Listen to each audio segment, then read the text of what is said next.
guys, it's Gretchen and welcome back to my channel. So for today's video, I kind of wanted to talk a little bit about lip piercings. This video specifically is not going to be about my lip piercing, my newest one. That one is coming. For those of you asking when I'm going to talk about it, it is coming, but I didn't want to film it too early because I wanted to give it some time so that I could see how it, reacted, 1 week out from being done, 2 weeks out, 3 weeks out, a month out, and so forth. I just kind of wanted to get a better feel of how it's going to be before I filmed a video. So this video is not about my lip piercings specifically, but I wanted to do kind of just a quick rundown of the different kinds of lip piercings one can get. Now, in my research, I found there are a bunch of kind of lip piercings, like more than I thought. But it's mostly because once you start getting into kind of like the ones that end in bites, it's like a mixture of just like singular lip piercings combined. So this is just like a really quick rundown and explanation. I am going to have pictures over here so that you can kind of see what each piercing or set of piercings look like on, because like I'm really bad at describing things. So I will have pictures that I found online that kind of showcase the different kinds that I'm talking about. So the first one is just a simple labret or labret. However you pronounce it, it's technically labret. For some reason in the body mod world, we have adapted the labret pronunciation. I don't know why. I always pronounce it labret. I honestly don't know why. Labret sounds more fun than labret. Labret is just so harsh. So the labret is below your bottom lip. It's going to be in this area. Obviously, I have one. It is going to be directly below the bottom lip, but it does not necessarily have to be in the center like I have mine. Now, that is the traditional way for a labret. However, you can have it on either side of your bottom lip, wherever. Usually, this is just a singular piercing. It's not usually grouped with other ones. The labret by itself is any piercing that is below, like directly below the bottom lip. Now, a single labret, if you start adding on to it, can become another group of piercings entirely. We'll get to those after I get through kind of like the traditional ones. The next is another one that I have, and that is the philtrum or Medusa, whichever one you want to call it. So the philtrum is always in the center, right above your top lip, in that little indentation, that kind of curve on your lip, which is called the philtrum, which is why it's a philtrum piercing. That is its technical name, is philtrum piercing,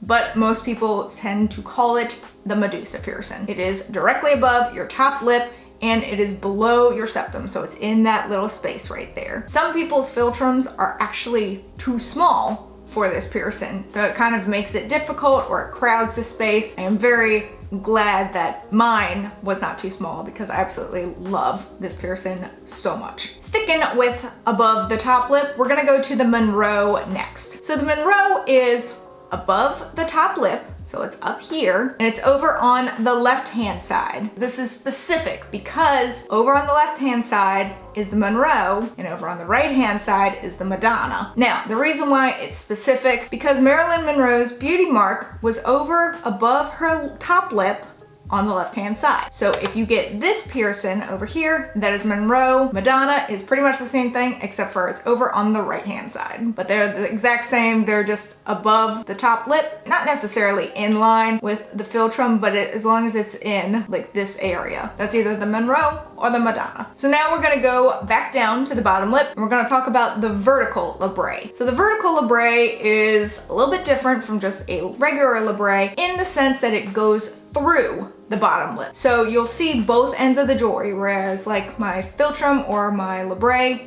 piercings, you don't see the back side, but with a vertical labret, you see both ends. So usually people use curved barbells with this piercing. So how this one works is that the exit/entrance site is going to be this same spot as a regular labret. Also, please ignore the fact that mine is still red. It's still new. And then the other exit/entrance is going to be through your bottom lip.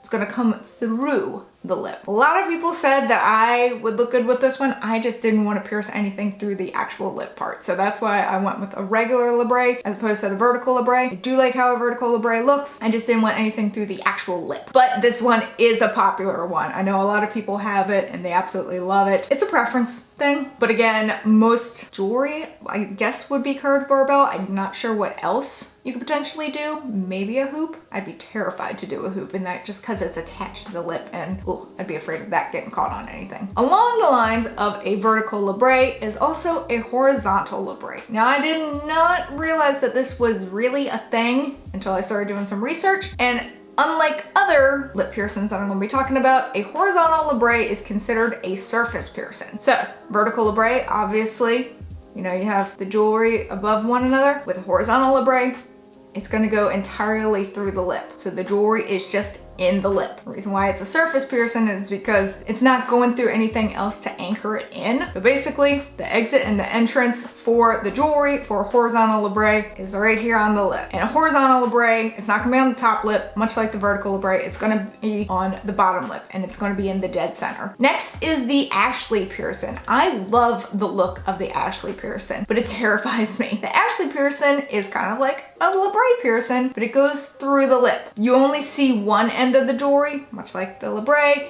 because the other side is inside your mouth, but unlike a regular labret, it's not below the lip, it is in the lip. So it's performed the same as a labret, just going through the lip as opposed to below it. Next is the vertical medusa or the gesturum. I didn't realize this was a thing until I started researching. So, you know, a vertical labret, you know, the entrance exit is below the lip and then through the lip. It's the same thing, but on the top lip. The exit entrance is through the philtrum or medusa, and then it comes out through the lip. This one is pretty unique. It's not like so bam in your face like other lip piercings we'll get to in a minute, but it's unique enough that you don't see it as often. I think it looks pretty cool. I don't think I'd get that because again, I don't want a piercing going through my lip. Go around it all you want. I don't want it to go through my lip, but this one is really unique looking. I don't know, I kind of like it. And much like with the vertical labret, most people put a curved barbell if they do a vertical medusa or gesturum, whichever one you want to say. This next one is called a smiley. I wanted a smiley for so long. Never got it. I probably wouldn't get it at this point just because it's like a constant state of rubbing on your gums and your teeth. And I am considering this one a lip piercing just because it technically is connected to your lips. But basically a smiley is that piercing where it goes through that really thin piece of flesh that connects your top gums to your top lip. So that really tiny thin flap of flesh in there. And the only reason why people know that you have it is when you smile and the jewelry pops like below your lip. That's why it's called a smiley. Or frenulum is the technical term. Because I'm assuming that that little flap of flesh is called the frenulum. Is it the frenulum or the frenulum? I don't know. Now that we've kind of gotten like the basics of like just the single piercings by themselves, we're gonna go ahead and move into what are called like the bites. So this is usually a grouping of piercings that are all just together. So you may get like 2 labrets and that makes up a bite. I personally didn't realize there were so many. Technically, I have one. I'm gonna save that one for last because I think it's kind of cool. So the first one we're gonna talk about are snake bites. Snake bites are probably the most popular of the bites from what I gathered. So snake bites are 2 labret piercings. So they're gonna be below the bottom lip. And how this kind of forms is you have one on one side and one on the other. So they're not gonna be in the dead center. They're gonna be over here below the bottom lip on the outer edges. Not all the way to the edge, but just on the outer part of the bottom lip. These piercings are gonna be equal distance from the center. So again, they're not in the center, they're on the outside. And supposedly it's like supposed to resemble what a snake bite would look like, though like I look at this, I really hope I don't ever come like close enough to a snake that it would bite me and it would be that wide. Maybe I just don't know enough about snakes. I just feel like their heads are a lot tinier. That just seems really wide to me, but whatever.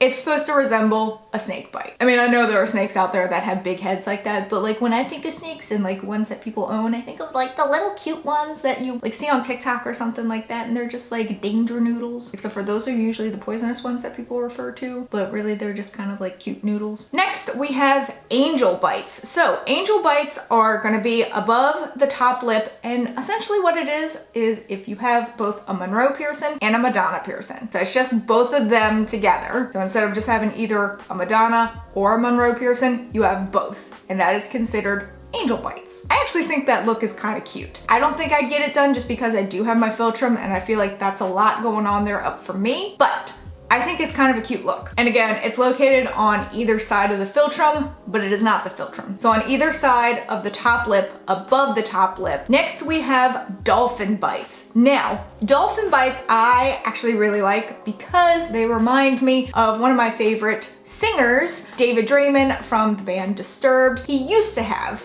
dolphin bites. He had them for so long, he just took them out a year and a half, 2 years ago, maybe longer. David Draymond used to have dolphin bites, and what dolphin bites are, 2 labrets in the center below the bottom lip. So again, they're directly in the middle below the bottom lip. So instead of just having 1 labret like I have, they're gonna be 2, and they're gonna be pretty close to each other. Not right on top of each other, but that's how they form. It's 2 down here instead of just 1. The next one I'm gonna talk about is a little like, the name is morbid, and I'm not sure how I feel about the use of this name. So it does go by 2 names. I prefer the less used name as opposed to the more commonly used one. If you get squeamish about like, I don't know, murder mysteries or something like that, I am gonna briefly just touch on why it's called this piercing. So if that squeams you out, just skip ahead a little bit. But that is the dahlia bites. They're also known as the Joker piercing, which I would probably refer to it as, but that's the less common name. This piercing, dahlia bites or the Joker piercing, are located on the corners of the mouth. So on either side, you're gonna have one here and one here. So the reason why it is called the dahlia bites is because it does refer to the Black Dahlia murder of Elizabeth Short. I'm not going to get into details about her death, but the reason why it's called that is because the murderer did carve markings into her face that went from the outer corners of her mouth up to her ears. Very similar to the Joker, Ledger's Joker in The Dark Knight. You know how I got these scars? You know how it goes up like that? So that's why it's also referred to the Joker piercing. From here on out, I will refer to it as the Joker piercing because I think it's a little disrespectful to call it the Dahlia because of how she died. That's just me. Call it what you want. It is usually referred to as the dahlia bites. I just think it's a little disrespectful. You have to be really careful about this one though, because if it is too close to the inner corners right here, it can actually rip through the skin right there, and it can make your lips like a big old gash right there, and you will look like the Joker. So you have to be really careful with that one. Next, we have canine bites. So the canine bites are angel bites and snake bites together. So if you have both angel bites and snake bites, you have canine bites. So again, angel bites are above the top lip, snake bites below the bottom lip. So it's 4 piercings altogether. Reason why they refer to it as canine bites is because it's kind of sort of near your canine teeth, and so that's why they call it canines. Next, we have shark bites. This is another one where it's 4 piercings in one set. Shark bites are located below the bottom lip, so they're only gonna be down here. And so how this one is, it's basically 2 side labrets on either side below your bottom lip. So you're gonna have 2 over here and 2 over here, and those are shark bites. So think dolphin bites, but instead of being in the middle, you have them on the sides. I do like the look of shark bites, especially when people put like hoops or something through them. I think that looks pretty cool. They're like equal distance from the center, not in the center, but on either side, the 2 piercings are pretty close to each other, like dolphin bites, but on the sides. Next, we have spider bites. So spider bites are just grouped together. These are also very similar to dolphin bites, but again, dolphin bites are in the center, whereas spider bites are on either side. So like shark bites, but just minus a set. So whereas shark bites, it's 2 on either side below the bottom lip, spider bites are just 1. So you're gonna have a set over here, you could have a set over here, maybe you start off with 1 set and then you want another set on the other side. Spider bites then become shark bites. They're all connected. But again, spider bites are below the bottom lip, they are located close together, and they're only on 1 side, but it can go on either side. To be considered a spider bite, it's just on 1 side, but again on either side. And it's supposed to resemble an actual spider bite. All right, so this last one, I didn't know it existed, but I have it. And it made me really excited to be able to be like, why yes, I do have cyber bites. So the last one I'm gonna touch on are cyber bites. What exactly are cyber bites? Cyber bites refer to the philtrum and labret combo. So just these 2 right here are referred to as cyber bites. I got really excited when I was like, ooh, instead of saying, yeah, I've got a philtrum and a labret piercing, I could be like, I have cyber bites. Like, how cool is that? Didn't know that was a thing. I think it's pretty cool that I can refer to it as that. I'll probably still say I have a philtrum and a labret just because I don't feel like most people know cyber bites, but it still sounds pretty cool. So yes, cyber bites are the philtrum and center labret combination. So these are just a quick rundown of all the different kind of lip piercings you can get or you can curate. You can start off with what you think is just going to be a simple side labret, and then it becomes spider bites or snake bites by adding another one on the other side. The possibilities are not endless, but there are a lot more possibilities. Just also want to add on there, remember with lip piercings, there is a lot of bacteria in the mouth, so you have to be extra careful when it comes to cleaning lip piercings. Something that I have learned is that when you eat, if you cannot brush your teeth right away, at least rinse your mouth. And if you don't have salt soak, at least rinse your mouth out with some water. So then that way it kind of just pulls all particles that may be remaining in there out. But it is best to brush your teeth every time you eat, and also use a salt soak, whether it's just like the pre-made one, you just spray it in there, kind of swish it around and then spit it out. Just make sure that you clean both sides, not just the outside, but you also need to make sure you clean the inside. And when you do rinse your mouth out, do not rinse it with mouthwash, because it has alcohol, and that is not good for a piercing. Don't do it. So again, those are just a quick, comprehensive look at the different kinds of lip piercings you can get. Let me know if there are any lip piercings that I may have missed. This was just kind of what I found in my research. Also, let me know if you have a lip piercing yourself and what exactly it is. Special thank you to my patrons. You can help support the channel on Patreon while having access to videos early, viewing patron-only content, and more. But that is it for this video. If you enjoyed it, please give it a big ol' thumbs up. Going down there and hit that subscribe button, wherever it may be, because I don't know, even though I do. This is just my shtick now. Also hit that notification bell in case you want to know when I upload, and in case YouTube wants to let you know when I upload, because I would really appreciate it. And until next time, bye guys!